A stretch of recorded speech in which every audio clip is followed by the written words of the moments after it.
But first, here at 5, a Hillsborough County man reliving the same horror after a morning fire. Good evening, everyone, and thanks for joining us. I'm Wendy Ryan. And I'm Jamison Euler. 13 years after losing his mother in a fire, he's now dealing with the death of his father in an early morning fire. ABC Action News reporter Darren Botello spoke to a relative about this latest tragedy.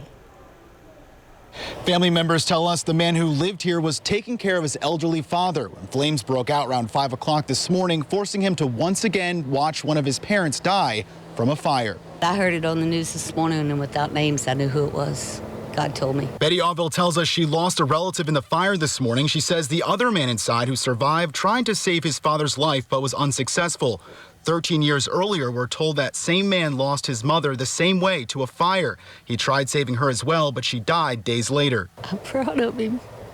I'm proud that he stuck by his parents that way.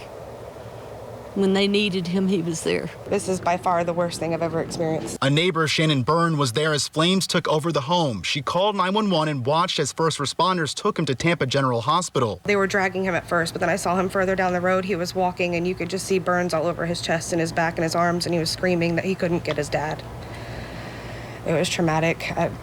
I couldn't imagine. Auville says she was told by the hospital she couldn't visit her relative just yet.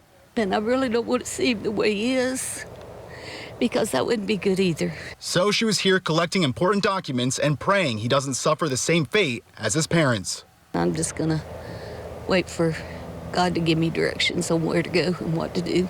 Tonight, investigators are still working to find the cause of the fire, but for right now, they say it does not look suspicious. In Hillsborough County, Darren Botello, ABC Action News.